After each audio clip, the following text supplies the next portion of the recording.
Plusieurs lignes de la parole mènent à une seule ligne, celle de la vérité éternelle.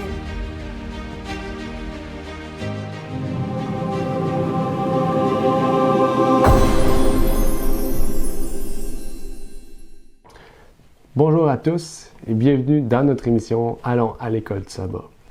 Nous allons voir aujourd'hui la leçon numéro 4 qui aura comme sujet l'Église de Sardes et de Philadelphie.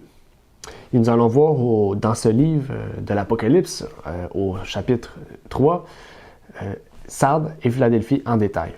Et je vous inviterai donc à ouvrir votre Bible, à ouvrir votre guide de l'école du sabbat pour que vous puissiez suivre avec nous dans ce que nous allons voir aujourd'hui à propos de Sardes et de Philadelphie. Je vous souhaite donc bonne écoute et bonne étude au cours de cette émission.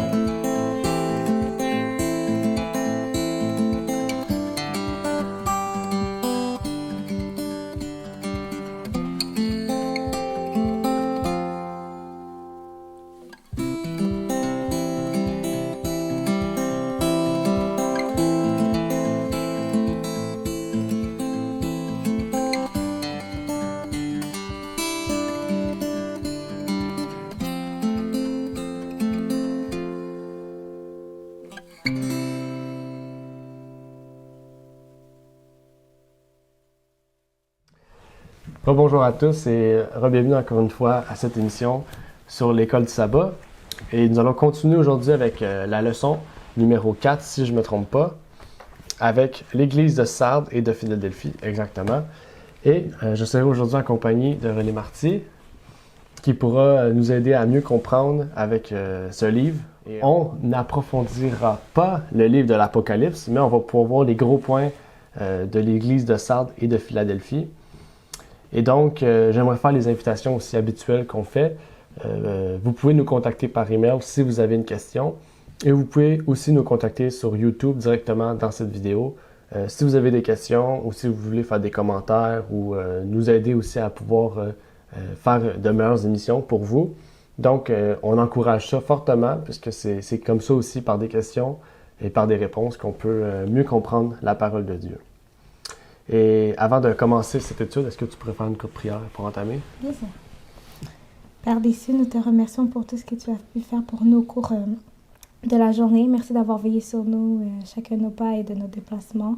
Père, maintenant que nous aurons vraiment à ouvrir ta parole, le livre de ta parole, Père, nous demandons de nous donner ton Esprit Saint en abondance afin que nous puissions vraiment comprendre ce que tu cherches à nous révéler à travers les lignes, Père.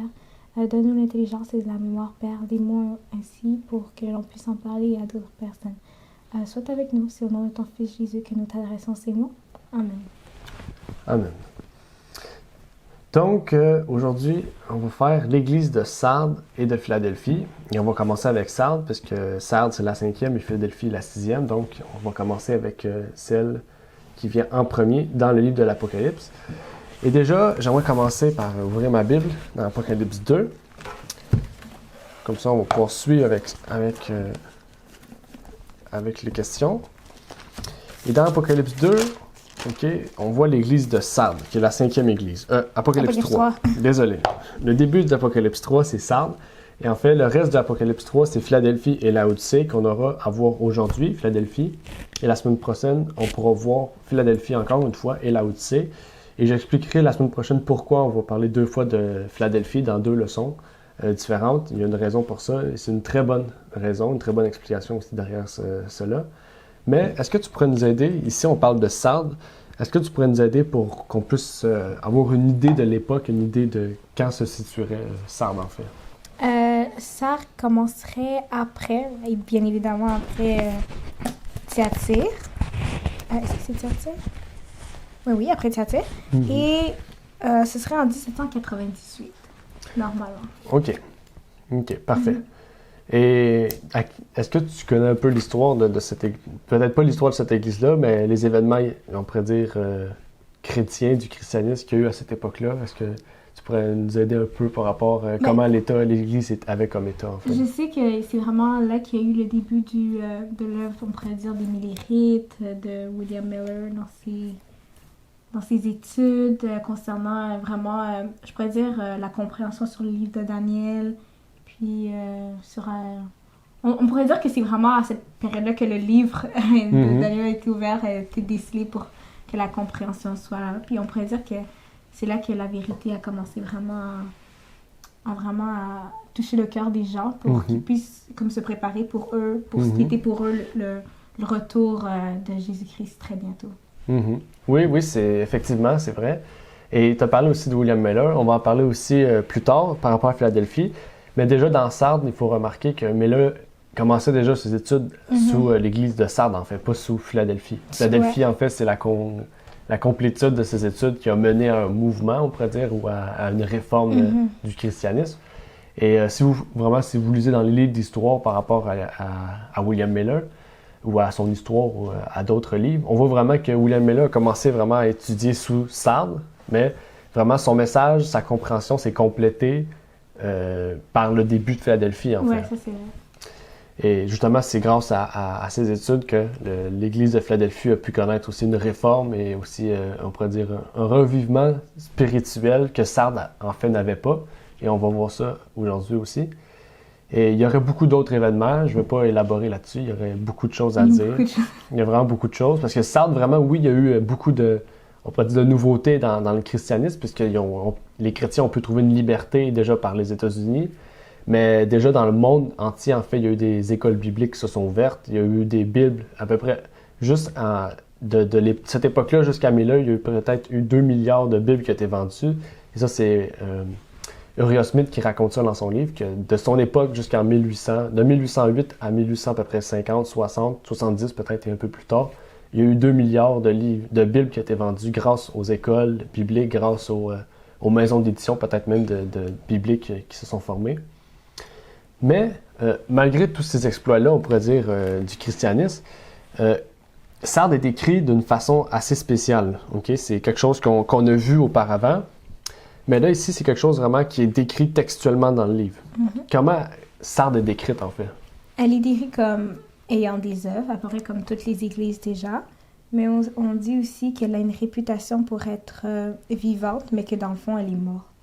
Ça, c'était au verset 2, si je ne me trompe pas. Verset 1 et 2, oui. Verset 1 et 2. Oui, c'est effectivement. Toutes les églises ont des œuvres, OK? Il ne faut pas oublier que toutes les églises, ce sont les églises de Dieu. Donc, toutes les églises ont une minorité d'œuvres. Enfin, ils doivent avoir une œuvre, même si elle est minime ou même si elle est petite, ou même si, on pourrait dire, elle n'aurait rien fait de bien. Toutes les églises ont des œuvres.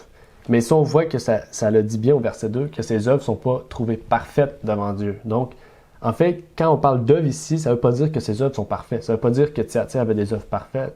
Ça ne veut pas dire que Smyrne avait des œuvres parfaites. Mais le fait de marquer qu'elle a des œuvres, ça veut dire qu'elle fait un travail pour Dieu, qu'il soit bon, qu'il soit, on pourrait dire, moins bon. Au moins, elle essaye de faire un travail qui semble bon. On pourrait dire ça comme ça. Mais ici, déjà, qui marque déjà textuellement qu'elle n'a pas fait des œuvres parfaites, ça dit déjà tout sur sa description. Et comme tu as pu dire, elle se dit vivante, mais elle est morte. Ça dit aussi davantage sur son état. Mais j'aimerais revenir sur le fait d'être vivant, d'être mort. Ça dit ici que sa réputation, elle est vivante. Dans le fond, on dit de elle qu'elle est vivante, mais elle est morte. Qu'est-ce que ça veut dire, en fait, cette expression-là? Vivant, on pourrait voir de vivant qu'elle est, comme on pourrait dire, active dans un sens où elle fait ses œuvres. Et elle n'est pas comme si elle ne fait rien du tout. Elle est active. Puis morte, c'est plus dans le sens spirituel. Dans le fond, c'est juste mort. Il y a rien pour Dieu derrière ce qu'ils font vraiment. On pourrait reprendre l'expression qu'ils font des œuvres de la chair pour mieux comprendre exactement ce terme de mort-vivant. C'est-à-dire, ils travaillent, mais est-ce que ce travail va aboutir à quelque chose de bon pour eux? Oui, tu as utilisé le terme chair ici, tu as parlé de ce que Paul aussi dit par rapport à la chair, faire les œuvres de la chair. Et il en parle souvent dans ses écrits, justement, que en fait, lui, il veut faire les œuvres de l'esprit, mais la chair est attachée à lui. En fait, on voit ici que peut-être qu'eux, ils ont vécu ce que Paul fait, mais ils se sont laissés tenter peut-être par la chair aussi. C'est pour ça qu'elle a la réputation d'être vivante, parce que justement, elle essaye, comme tu as pu dire, elle essaye peut-être de faire quelque chose de bien, peut-être qu'elle fait quelque chose de bien, mais dans le fond, qu'est-ce qu'elle fait de bien, c'est pas vraiment ce qu'elle est vraiment spirituellement. Parce que les œuvres qu'elle fait, ça peut être les œuvres physiques, dans le sens qu'elle peut donner des Bibles à tout le monde, donner faire ouvrir des églises, donner plein de Bibles, plein de livres spirituels. Mais pourtant, donner un livre spirituel, ça ne veut pas dire que toi, tu es, on pourrait dire, tu fais des œuvres pures. Ça ne veut pas dire que tu es vivant vraiment par ta foi. Mais on voit vraiment que, comme tu as dit, les œuvres de la chair, en fait, qu'est-ce qu'elle fait pour amener l'Évangile? C'est pas vraiment être vivant spirituellement, c'est être morte, en fait, spirituellement. Et justement, il y a un autre terme plus loin qui a rapport aussi avec la mort. On va peut-être en revenir plus loin, je ne vais pas étaler sur ça, parce que si on y revient plus loin, ça va faire une répétition 2 fois, donc je vais attendre pour être sûr avant d'en parler. Et j'avais noté un passage aussi, c'est 1 Jean 2, verset 15. Donc, j'aimerais lire 1 Jean 2, verset 15, qui est un texte aussi intéressant. Ça se rapproche aussi avec ce que tu as pu dire. « N'aimez point le monde, ni les choses qui sont dans le monde. Si quelqu'un aime le monde, l'amour du Père n'est point en lui. » Donc, ce verset-là peut aider aussi par le fait que elle paraît être vivante, parce que pour le monde, elle est vivante, mais dans le fond, elle aime les choses du monde, donc dans le fond, elle est morte spirituellement. L'amour du Père n'est point en elle. Donc, vraiment, ça a un rapport avec ce que tu dis. Et plus loin aussi, le terme justement que tu as pu parler, le fait d'être morte, je vais te poser une question ici. Cette église, OK, elle se trouve pas dans un état de chaleur. OK? Et ça, on a vu ça plus loin que cette église-là, elle est une église bouillante. Il y a les gens qui font les œuvres bouillantes, il y a les gens qui font les œuvres tièdes, puis il y a les gens qui font les œuvres froides. OK? Et cette froideur-là, justement, c'est une froideur qui se retrouve dans le fait de faire les œuvres de la chair. Faire les œuvres de la chair, c'est faire les œuvres du monde. Et donc, faire les œuvres du monde, c'est ne pas avoir l'amour du Père, ne pas avoir cette chaleur qu'on émet spirituellement, cet entretien qu'on a avec Dieu continuel. Donc, cette Église-là, dans sa généralité, on pourrait dire, c'est pas qu'elle est corrompue, mais c'est vraiment que sa mondanité détruit sa foi et la rend froide. Et j'aimerais ici étaler plus sur le livre de Sardes. Donc, je vais te poser une question.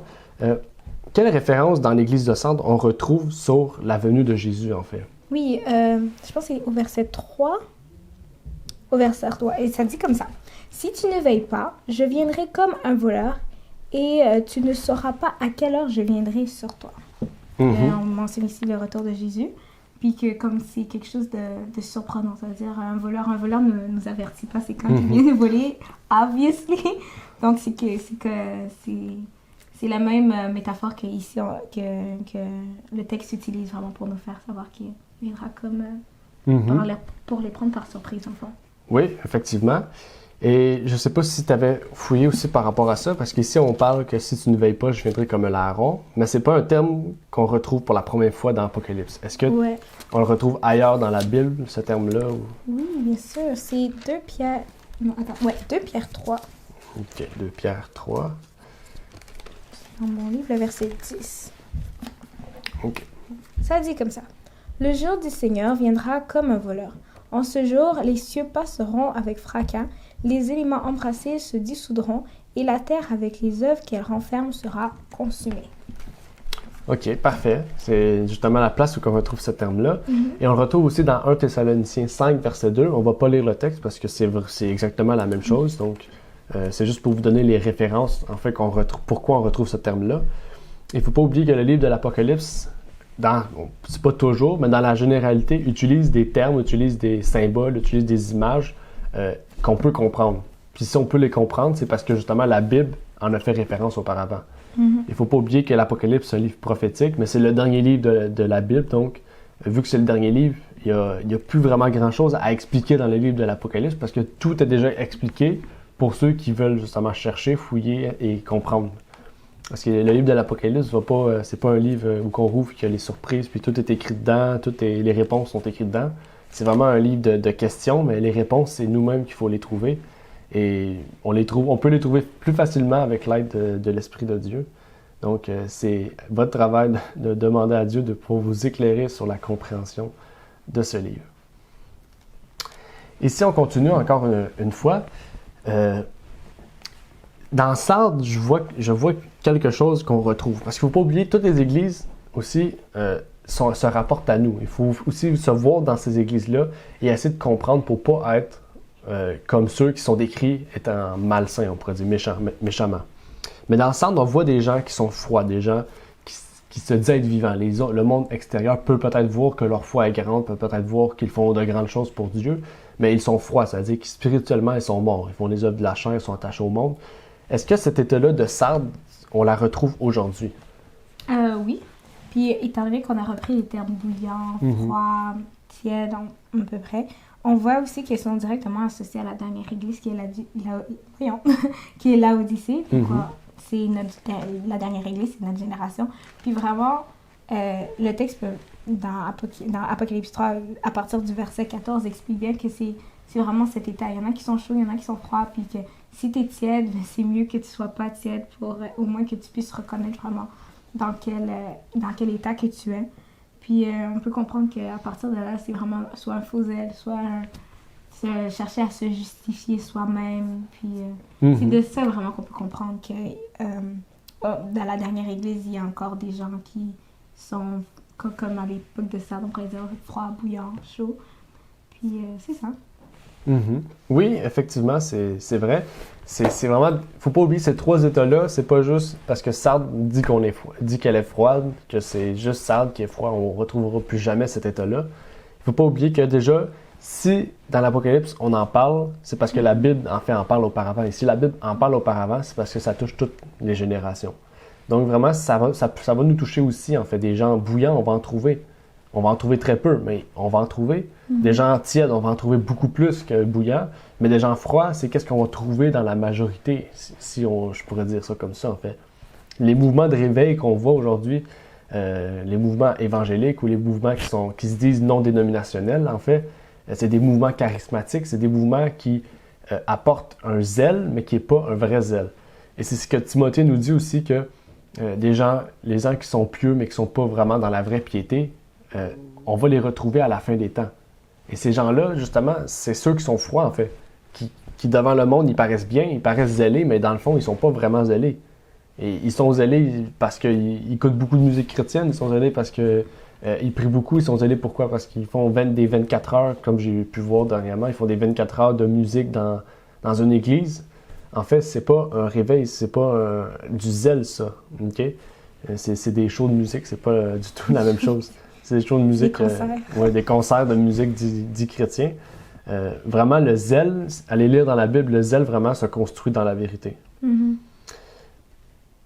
Et j'aimerais qu'on puisse justement parler davantage de ça, parce qu'on a parlé de froid, qu'on les retrouverait, mais quelle preuve qu'on a vraiment que la froideur va se retrouver dans les églises, en fait? Il y avait ce texte de 2 Timothée 3. 2 Timothée 3.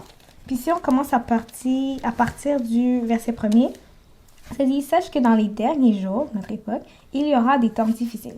Car les hommes seront égoïstes, amis de l'argent, fanfarons, hautains, blasphémateurs, rebelles à leurs parents, ingrats, irreligieux, insensibles, déloyaux, calomniateurs, intempérants, cruels, ennemis de gens bien, traîtres, emportés, enflés d'orgueil, aimant le plaisir plus que Dieu, ayant l'apparence de la piété, mais reniant ce qui en fait la force. Éloigne-toi de ces hommes-là. Il est parmi eux qui s'introduisent dans les maisons et qui... Ok, non, je pense que c'est à partir de là. Ouais, c'est vraiment à partir de la fin. Je me suis laissée emporter par la lecture, mais vraiment, dans le dernier verset, on peut comprendre qu'il y aura des gens qui auront l'apparence de piété. C'est-à-dire qui vont se déguiser en bons chrétiens, qui vont faire en sorte que tu verras en eux une personne de confiance. Mais dans le fond, ils auront toutes vraiment ces caractéristiques mauvaises qu'on vient de lire. C'est un texte d'exemple qu'on a. Oui, c'est un texte. C'est un texte principal, en fait. C'est vraiment, il dit tout, en fait, de qu'est-ce qu'on va retrouver à la fin des temps. Même qu'on parle des non-chrétiens aussi là-dedans. On parle pas juste des chrétiens. Mais il ne faut pas oublier, la Bible parle plus aux chrétiens qu'aux non-chrétiens. Mais vraiment, la Bible, en expliquant ces choses-là, parle de la généralité, en fait. Les chrétiens vont être froids, mais les non-chrétiens et ceux qui se disent chrétiens, qui sont froids, on va presque pas les différencier, en fait. Et il y aurait aussi Apocalypse 14, verset 9, c'est le message du deuxième ange. Babylone est tombée. On pourra peut-être pas aller, on va peut-être pas prendre le temps de lire ce passage-là parce que vous connaissez, je pense, assez bien Babylone est tombée. Et tous eux qui ont étudié un peu le message du deuxième ange vont comprendre déjà qu'est-ce qu'on dit dans Babylone est tombée. On parle des protestants et de leur chute morale. Et on associe souvent le fait que Babylone est tombée, la chute morale, à 2 Timothée 3, 1 à 5 que tu as pu lire. Donc vraiment, c'est un texte aussi qui était important parce que justement, Sardes et Apocalypse 14 se situent peut-être pas à la même époque parce que le message du deuxième ange s'est accompli en 1842, mais Sardes préfigurait en fait ce qui allait arriver plus tard. Okay? Sardes, qu'est-ce qui a été construit dans Sardes? On le retrouve aussi dans Philadelphie, sauf que dans Philadelphie, il y a eu un réveil spirituel qui a fait sortir des gens de cet état-là. Mais les autres personnes qui n'ont pas sorti de cet état-là de froideur, pour donner bouillant, c'était les mêmes gens qui étaient dans Sardes, dans ce qu'on pourrait voir. Donc vraiment, la chute morale associée à 2 Timothée, et qu'est-ce qu'on parle ici dans Sardes, c'est à peu près la même chose qu'on retrouve. Et je pense qu'on va terminer sur le Sardes, parce qu'il y aurait d'autres choses qu'on pourrait voir, mais on a pu comprendre vraiment l'état, la généralité de Sardes, qu'est-ce qu'il voulait nous apporter. Et Philadelphie, je voulais apporter une attention plus particulière à cette église-là. Et peut-être qu'on ne verra pas tout aujourd'hui, mais la semaine prochaine, on va pouvoir aussi en parler davantage et aussi parler de Laodicée et faire des liens entre ces églises-là qui sont vraiment plus proches que ce qui peut en laisser paraître. Donc, Philadelphie, c'est une église, on pourrait dire controversée, c'est pas vraiment controversé, mais les pionniers avaient différentes, on pourrait dire, réponses, différentes conclusions sur l'époque du début de cette église-là. Est-ce que tu connais, on pourrait dire, quelques théories ou quelques affirmations des pionniers à propos de ces dates? Bon, pour la date de début, c'est encore un peu... je connais peut-être le 1833. Bon, c'est à peu près tout ce que je connaissais. Les autres, je connais vraiment les dates, mais je peux pas vraiment dire pourquoi c'est telle date-là. Okay. Et pour 1833, j'avais la raison comme quoi que c'était peut-être par rapport au sabbat, la vérité du sabbat qui était rentrée. Sinon, c'était à peu près tout, 1833. OK. Ouais. OK, mais c'est parfait. Au moins, tu as pu nommer une date. Mais je sais qu'il y en a plusieurs, puis que chaque est vraiment... Genre, je pourrais te les nommer, mais je pourrais pas dire ça, c'est telle date à cause de ça, ça, c'est telle date à cause de ça. Oui. On pose des questions sur les dates. Déjà, je voudrais vous dire que les dates, c'est pas vraiment ce qui est le plus important. Que quelqu'un me dise à moi, je pense qu'on en avait déjà parlé la semaine passée ou la semaine d'avant avec Arafna, mais vraiment, les dates, c'est pas vraiment ce qui est le plus important. Le plus important, c'est de comprendre, d'associer bien l'Église avec les chrétiens. Si on associe Thyatire avec l'époque de Constantin, là, il y a un problème. Mais si vous associez Thyatire avec l'époque de la papauté, la suprématie papale, puis que vous dites 508 à 1542, je dis un exemple comme ça, moi, ça ne va pas me déranger. Mais c'est le fait que vous avez bien associé Thyatire à l'époque de la suprématie papale. OK? Donc, pour Philadelphie, les pionniers on pourrait se diviser sur ce point-là. Ça ne les a pas désunis, ça ne les a pas séparés, parce que chacun avait bien compris le but de Philadelphie, il avait bien compris le contexte, il avait bien compris aussi l'époque. Les deux avaient la même époque, le même sujet, les deux parlaient des millérites, parlaient d'une réforme puissante, de la venue de Jésus en 1844, même si les dates étaient, on pourrait dire, différentes. Et on voit que S.N. Haskell, qui était un des pionniers, lui allait plus vers 1833. Et moi, j'ai plus de penchant pour cette date-là, dû au fait qu'en 1833, c'est la première fois que Miller fait un sermon public sur le retour de Jésus. Donc, en faisant un sermon public sur le retour de Jésus, ça montre déjà que le mouvement millérite allait commencer parce que des gens allaient se convertir à ce que Miller disait de se réformer. Miller disait « Réformez-vous, approchez-vous de Dieu parce que Christ revient bientôt, il revient nous chercher, donc il faut se préparer. » Donc vraiment, le début du mouvement millérite a commencé en 1833. Ça, c'est qu'est-ce que j'ai pu faire. Et aussi dans les recherches, on pourrait dire, de Haskell, et sur notre graphique aussi qu'on a mis en ligne, sur ligne, vous aurez aussi un livre et plus d'explications à ce propos. Mais on voit vraiment aussi que 1833, c'était une date importante. Et 1838, ça c'est Uriah Smith qui dit cette date-là. Et 1838, vraiment, Uriah Smith dit cette date-là dû au fait qu'en 1838, c'est là que on pourrait dire les feuilles, pas les feuilles, les chartes de 1830, je pense que c'est 40 ou 43, j'ai oublié les dates, désolé. Mais ces chartes-là, et aussi, c'était le début aussi des camp meetings vraiment à grande échelle qui a pu vraiment amener des foules, des grandes foules. C'était pas de 10 à 20 personnes, c'était vraiment 200, 300, 400, peut-être même jusqu'à 1000 personnes qui se convertissaient par ces camp meetings-là. Et en 1838, c'était le premier camp meeting qui a vraiment amené une foule de personnes et surtout beaucoup plus de pasteurs maintenant qui prêchaient comme Josiah Litch. Il y avait d'autres pasteurs. Donc, c'était aussi une date très importante. Et il y a aussi celle de 1840 où que la plupart des gens aujourd'hui acceptent cette date-là, ils sont en accord avec cette date-là. Et c'est pas une date que moi je vais être en désaccord parce qu'ils ont associé le bon mouvement, le même événement, dû au fait de l'importance des millérites. Donc vraiment, ces 3 dates-là, c'était les 3 dates que les pionniers se sont parlé. Et qu'aujourd'hui, on pourrait dire les adventistes ont tassé 1833 et 38 pour accepter 1840. Et moi, j'en fais pas un cas pour ça parce que c'est encore le bon événement. On parle encore du mouvement millérite, on parle encore du fait que Philadelphie a eu une réforme. Donc, quand je parle avec quelqu'un qui croit en 1840 puis qui m'explique Philadelphie, on explique la même chose. Donc, pourquoi désunir ou détruire quelque chose qui pourtant est similaire? Je vois pas le problème dans ces choses-là. Si vous avez un problème avec ça ou si vous voulez plus on pourrait dire en parler pour qu'on puisse élaborer là-dessus, je vous conseille de pouvoir nous contacter par email ou pouvoir nous contacter directement sur la vidéo. Il n'y a aucun problème avec ça. On va continuer maintenant. Le verset 11, moi, il m'a intrigué beaucoup. Ça dit « Je viens bientôt.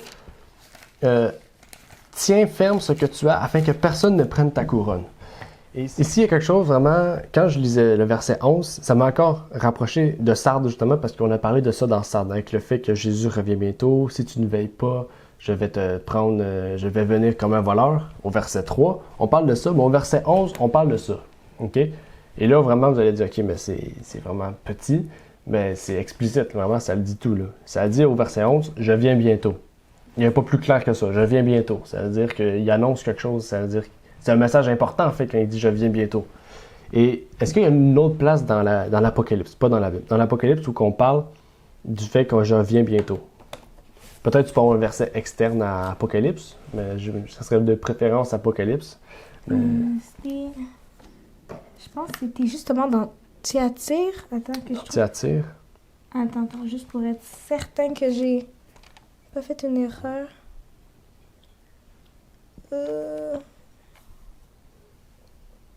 Attends, on va couper ça le temps que je cherche. Okay. Je sais pas quel verset.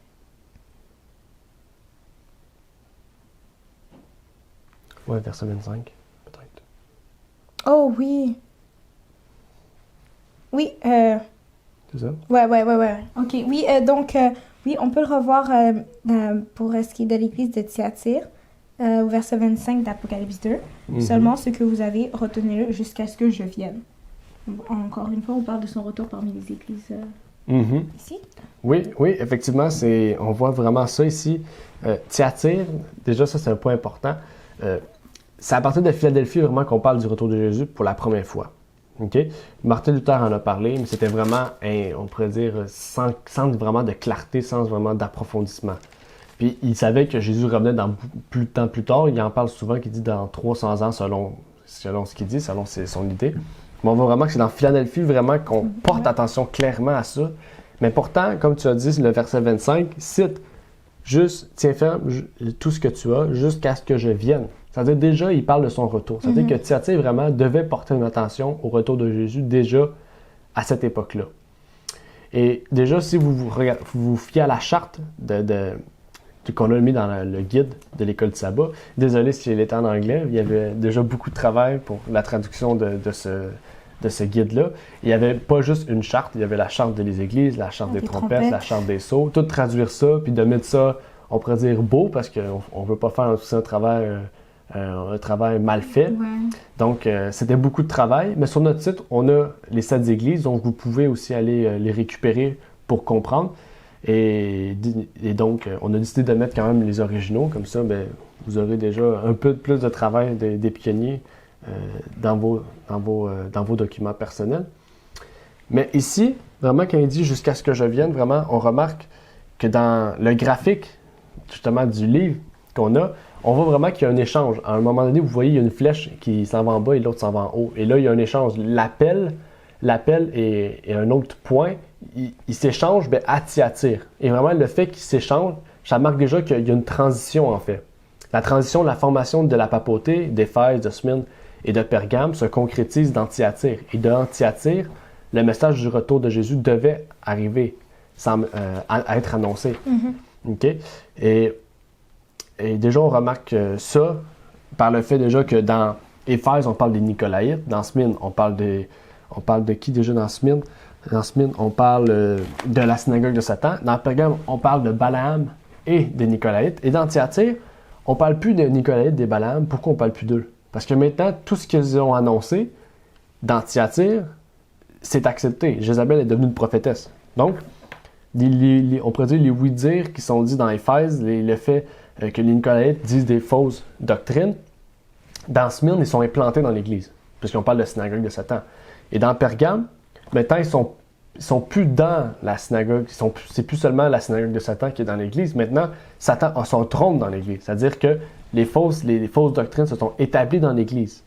Okay? Et dans Thyatire, ils sont plus seulement établis dans l'Église, ils sont reconnus comme prophétesses, c'est-à-dire qu'ils sont reconnus comme vérité, ils sont reconnus comme dans la totalité ou dans la généralité de l'Église comme étant une prophétesse, quelque chose de fabuleux, comme étant la vérité pure.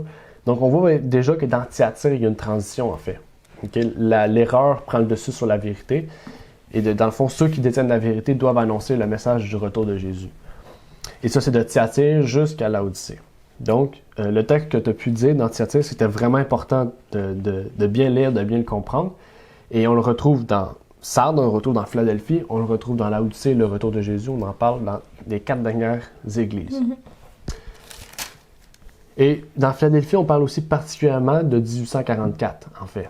Il ne faut pas oublier parce que l'état de l'église de Laodicée, l'état, en fait, des chrétiens dans Laodicée, commence en 1844. Et ça, je vais en parler plus la semaine prochaine. Je ne vais pas vraiment mélanger toutes ces églises-là parce que ce serait beaucoup trop long. Et déjà, avec Philadelphie, il y a beaucoup de travail aussi.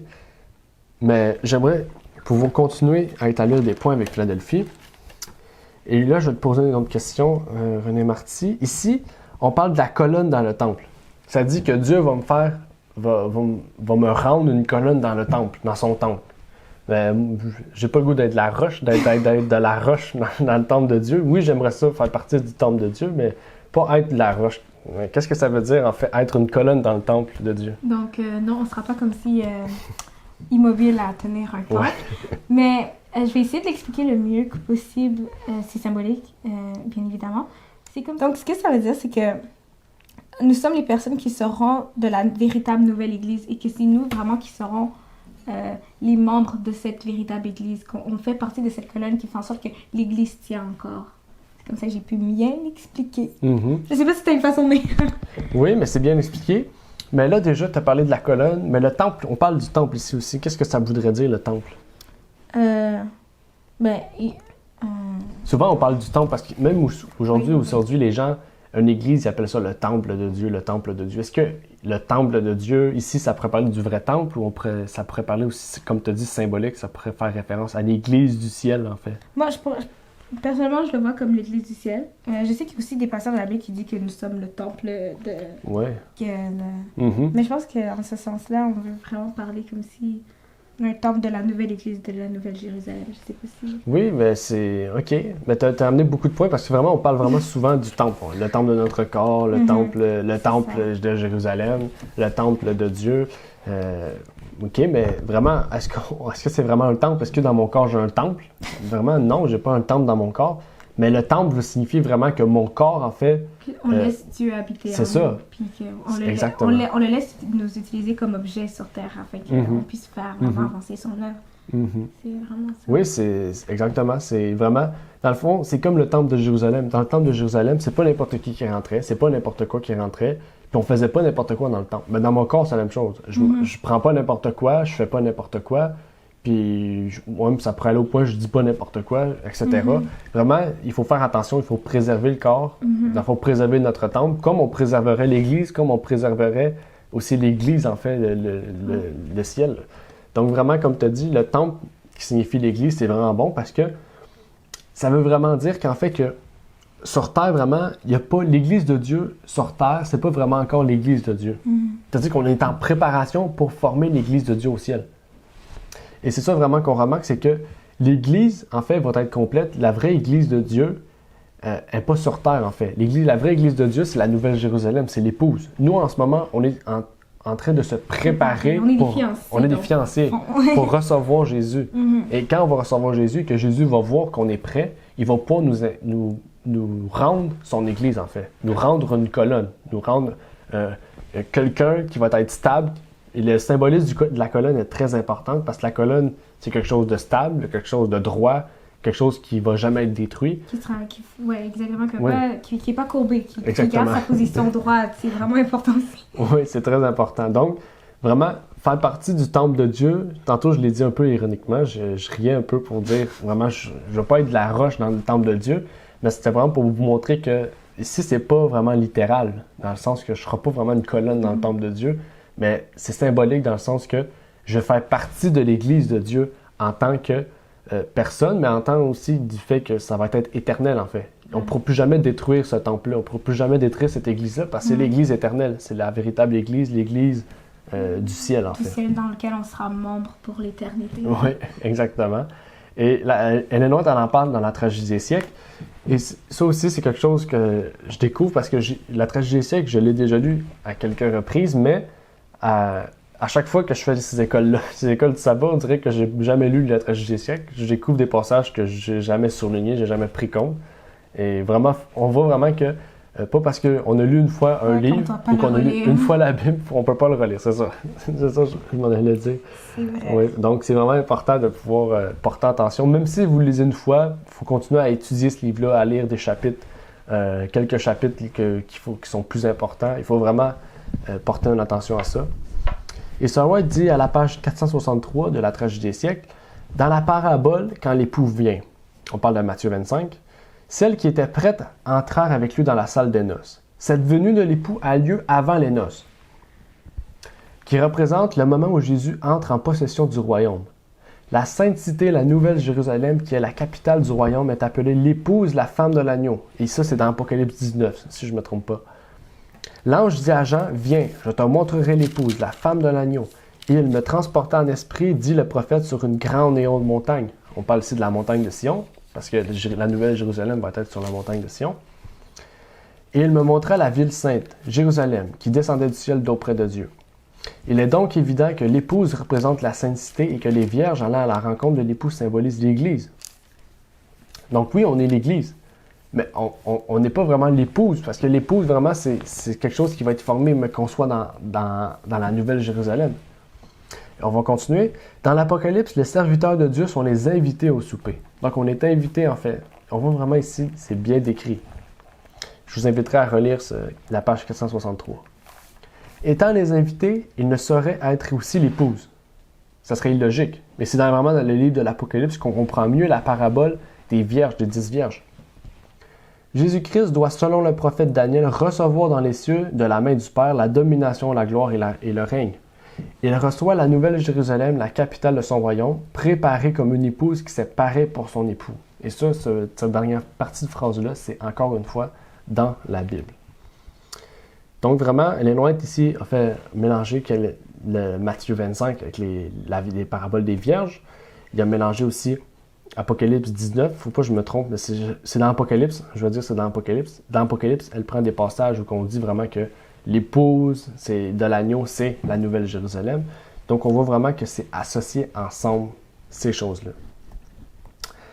Et donc, mon invitation de fermeture, c'est que vraiment, il faut vraiment, parce que là, on finit sur les vierges, il faut vraiment être une vierge sage.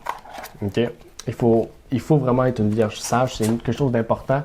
Et comme l'Église de Philadelphie invitait les gens à se réformer. Et quand on parle de se réformer, il y a une réforme.